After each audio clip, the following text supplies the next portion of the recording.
Evening, everyone. This class is just meant to be a high-level information. I'm not going to get down into a lot of the specific information. However, you have some pamphlets here to give you more education. And then also, for those online, the link will be going up shortly after the class. We'll have the link up for the same pamphlets for y'all to have access to it as well. As we all know, we want to be more prepared for our winter because, you know, it never gets cold here.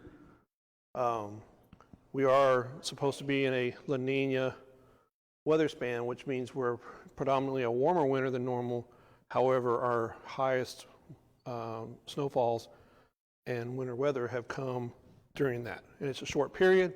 It's usually, that's when we get our severe weather, is during these. It's according to our last prediction from the Weather Service. Next. So last February, we all were here for the wonderful snow vid. You can see the accumulations that we got here between the 6 and 8 inches mark. Some places more, some places less. And then as we move further to the west, obviously they got more snow than what we did. Next. This is just a little timeline of when it all happened, and just to show you in an 8-day span how much bad weather we had. And for us, that's bad. You know, you get up to Kansas and further north, they would just laugh at us because that's just normal for us. But for us, we're not used to it, and that's why we're trying to bring in a little bit of that education to y'all so that you know how to be a little bit more prepared for yourself this year in case it happens again. Next. This is just a forecast of what they're saying we normally have during our upcoming next 3 months. Just showing you our temperatures range quite a bit, along with when we've had our severe weather in these months. You can see obviously they spike in the spring months and go back down later in the summer, but then we've also had some severe events in there. They're just not as common. But just because they're not common to us doesn't mean they're not going to happen. Courtesy of February, we're aware of that. Next. Just a little bit more on the events and how often they happen during our El Nino, La Nina, and neutral. From what I was reading, we're swaying into a La Nina winter. And obviously it's not as predominant, but like I said, that's when they're saying we're also had our worst is during those. Just as a information point, we have less than 1/10 of an inch of rain, snow every 4 years, and then every 10 years we get greater than 1 inch.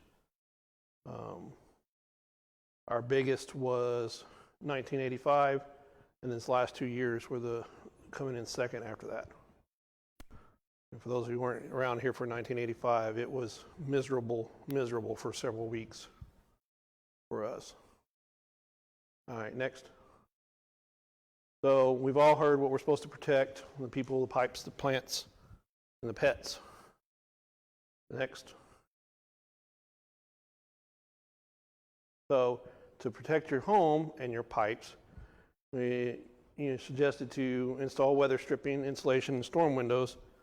Obviously, we can't all afford all of that, but you need to do as much as you can to prevent the cold air from getting into the house, which will also help you come summertime to keep the cold air in there in your house as well. You want to insulate your water lines that run along the exterior of the walls. This I suggest doing now rather than waiting for the cold snaps to hit when everybody's already stripped the hardware stores out and there's nothing left. Clean out, those of you who have gutters, clean out the gutters and repair any roof leaks. Again, letting the water in and damage.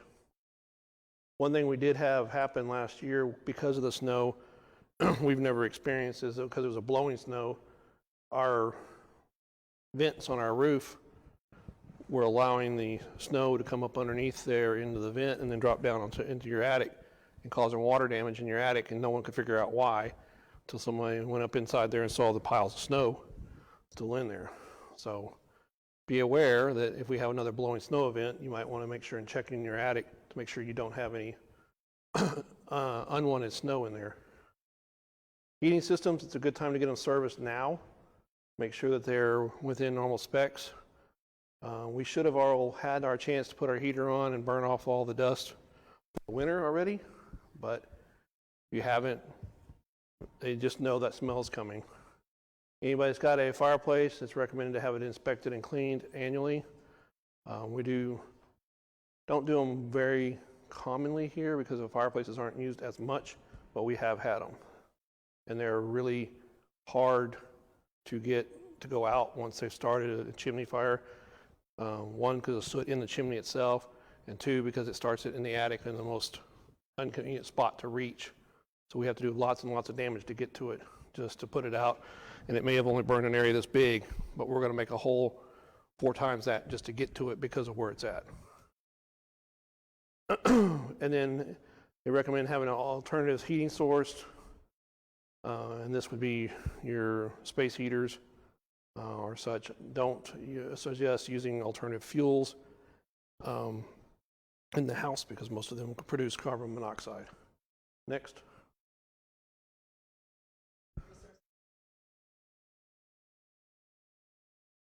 So that's where it poses a problem, but you can't use a propane heater inside unless it's proper. No, because it puts off carbon monoxide. It's just like using, because it's outside and the carbon monoxide can dissipate.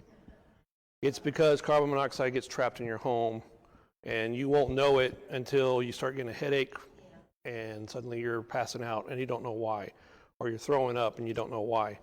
That's why, if you have propane in your home or natural gas, we suggest having a CO detector because it can happen and you're not going to know it until it's too late. They odorize the gas, but it's odorized coming in. But once it burns, if it's not burning completely, it can still let CO out and you're not going to smell it at all. And then suddenly you have an event where you are falling out. There's not much of a choice. You can, if you're going to have to use something like that to keep warm, it needs to be outside, and you can't do that because then you're getting colder. So there's not a whole lot of choices in that matter other than using, if you have one that's properly vented, like they make some that they can install and they're vented, and then it takes the carbon monoxide out of the house and you can have the heat. But having one, just throwing a camping stove in there, you run the risk of having CO off-gassing in your home. The Coleman lanterns, they're a small amount of CO that comes off of them, but you still have CO over a pronounced a long time, you're going to have it as well. All carbon-based fuels put off CO as part of their burning process. It's hard to say that it's tough, but I'd rather have you cold than rosy red and I can't do anything about it. Yes, sir? Okay, I'm sorry. And then you need to know the symptoms of CO poisoning. These are hard to recognize when you're by yourself. It's hard to recognize on your loved ones because there's common things you can have and you're not going to put 2 and 2 together right away. But know that headache, dizziness, weakness, upset stomach, vomiting, and chest pains, and confusion are signs. But there's a lot of other things that can cause it as well. So sometimes our minds don't go, oh, we need to get out of the house. That's why a CO detector is important. And again, just like your smoke detector, you want to make sure your batteries are working in it. All right, next.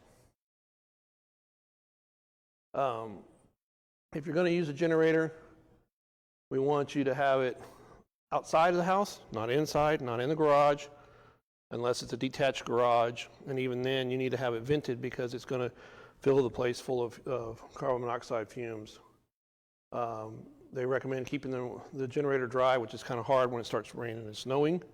But that's what they recommend. Disconnecting the power and coming into your home or business because you don't want them fighting back and forth. But if you're going to run a generator just to run a few items, it's not connected to your main power source at that point, then you can do it that way. You want to plug the equipment in directly to the generator.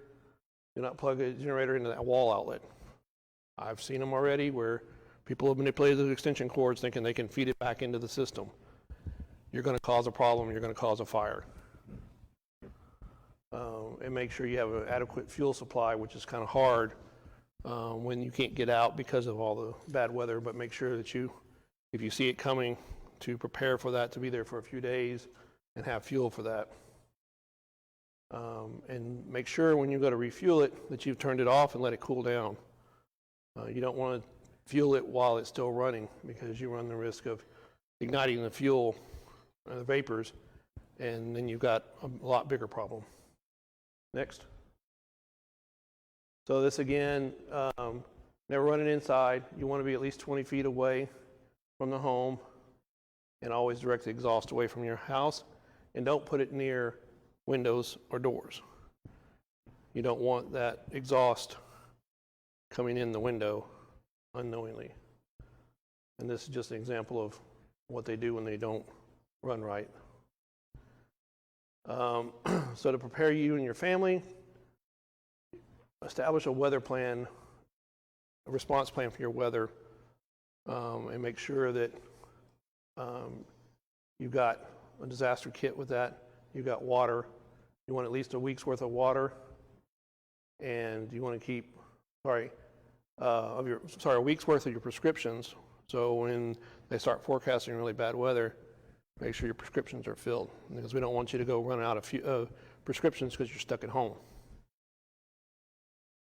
And then keep several gallons of water in your home. This becomes prevalent because if you're on a city water source and the city loses power to bring the water, then we have no water for you. So you want to make sure that you have some water in your home for drinking. Make sure you have clothing appropriate for the cold weather. So if somebody's just moved here from Florida, they may not have a cold weather jacket. Make sure you have one before the weather gets here. And then I always suggest find a family friend that's not necessarily in the same town that might have power when you don't, so that if you lose power, you have someplace else to go. And also establish with that family friend, I'm going to check on you every day, you're going to check on me every day, so that we establish this more or less a buddy system so that we know that each other are okay.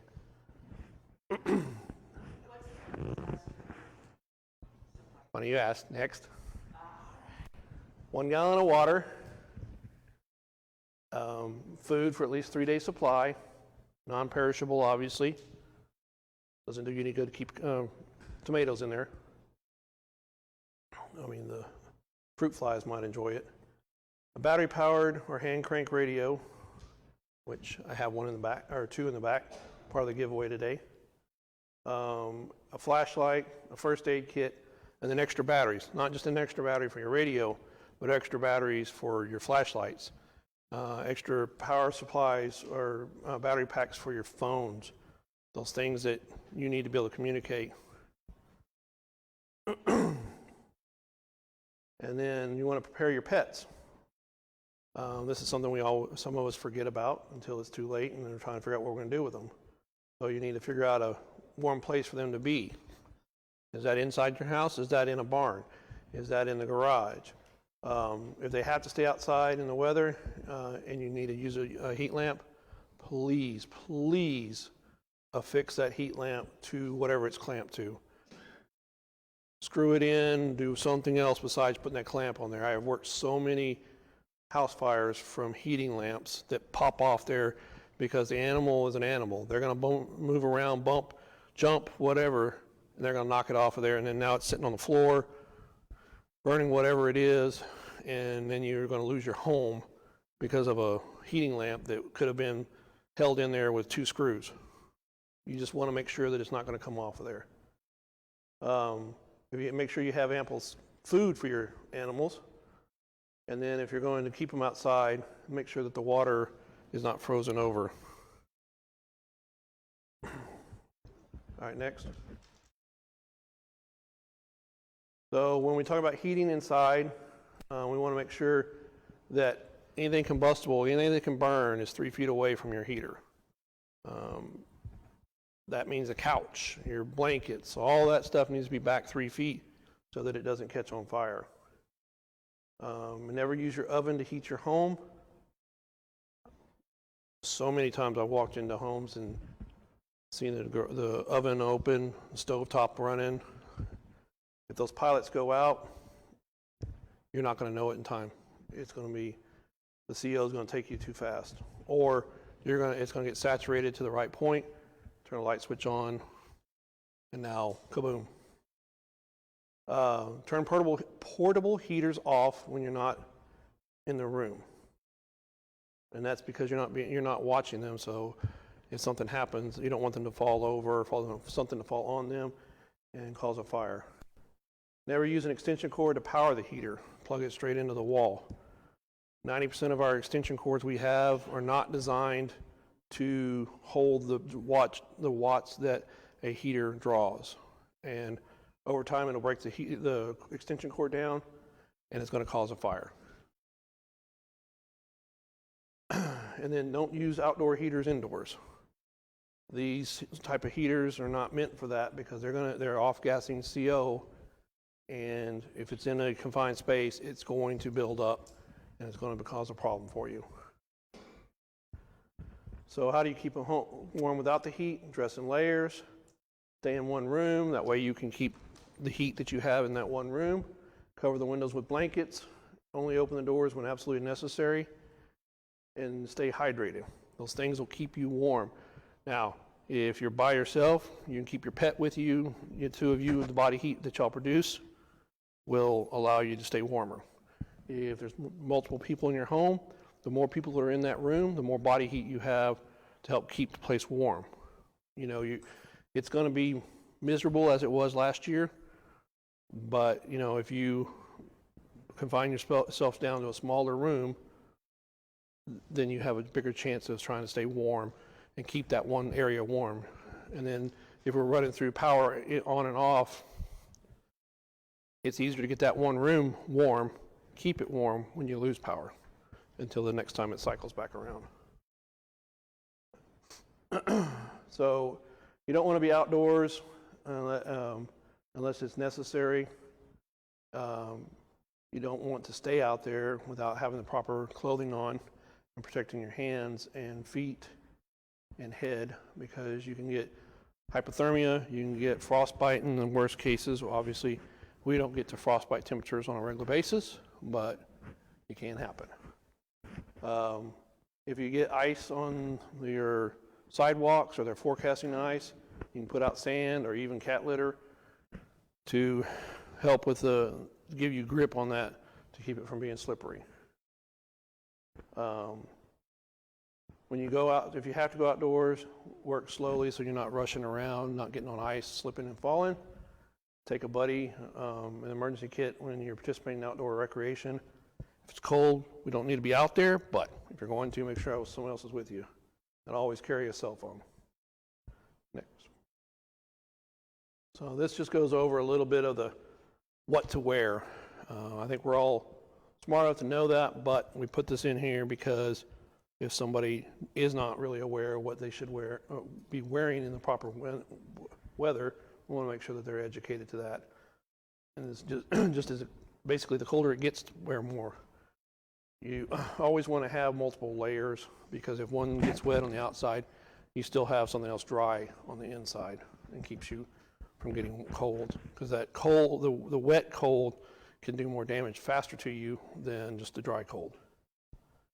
All right, next. So signs of hypothermia, just like the CO: confusion, difficulty speaking, sleepiness. I'm already hypothermic now. Stiff muscles and shivering. When you get to hypothermia, the shivering almost stops, though.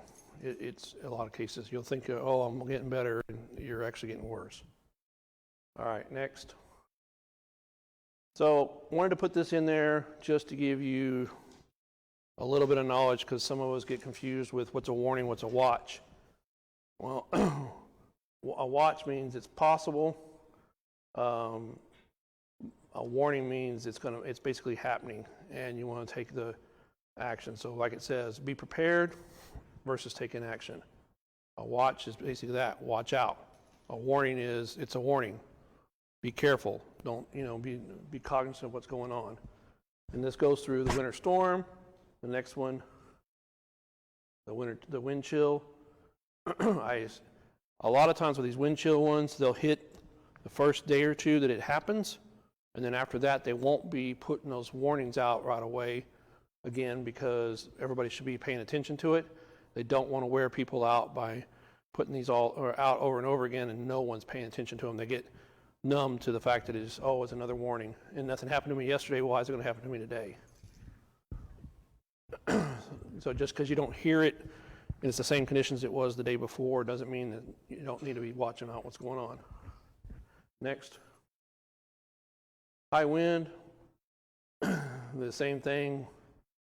You want to be cognizant of it. You want to be prepared with the high winds, get stuff down, get it secured. The watch, it means it's happening. Get stuff out of the way, get inside. Watch for stuff blowing by. The forecasted wind this last weekend in Amarillo, we had gusts of 80 miles an hour. All right, next. So this one's more prevalent for us, our flood watch and flood warning. Obviously, we're right on the river. We see it all the time. But we still have people who don't heed to the warnings.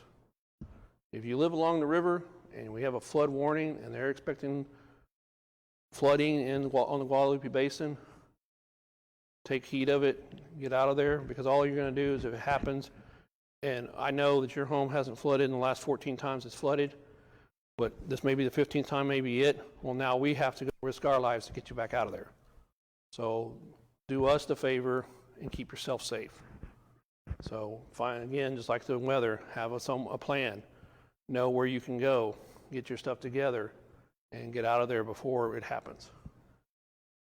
So that's all I have on those. Is there any questions? On the packets that I gave you, if you got the ones with the full pamphlet, the Be Prepared, the home fire safety for older adults, that has a lot of stuff that you can actually go home and do yourself. Also shows you, keeps you a calendar of when to check your smoke detectors, what the dates should be, and make sure that they are within date. I'll put this plug out here. We have a smoke detector program. If you're unable to afford a smoke detector, we'll be happy to provide you one. Just give us a call. We come out, we install them for you, test them, make sure they're working, and that way we know that, one, they got put up, they're in the right place, and they're working. So we have that program in place, so if there's somebody who needs it, feel free to give us a call, and we'll come out and help you out with that.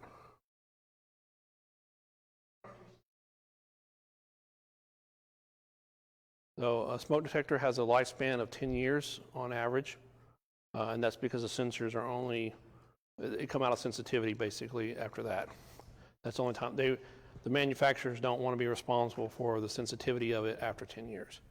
So if you look on the back of them, they'll have a date that they were manufactured, and if it's more than 10 years from today, then it needs to be replaced.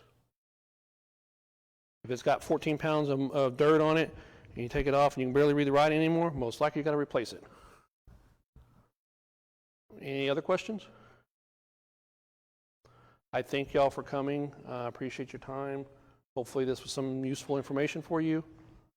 I do have some weather radios to give away. She was doing a drawing for me in the back for the people who registered.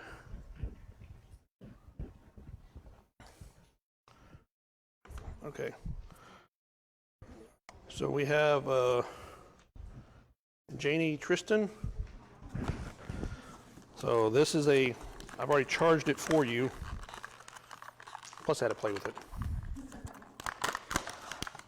So it's a weather radio, an AM/FM radio, the old school type. And then it's also got a flashlight on the end of it, a hand crank. So you got a flashlight that you can zoom in and out with. And then it's also got a solar power panel here to charge up the battery. And it's got a little ambient light there as well, so you can use it to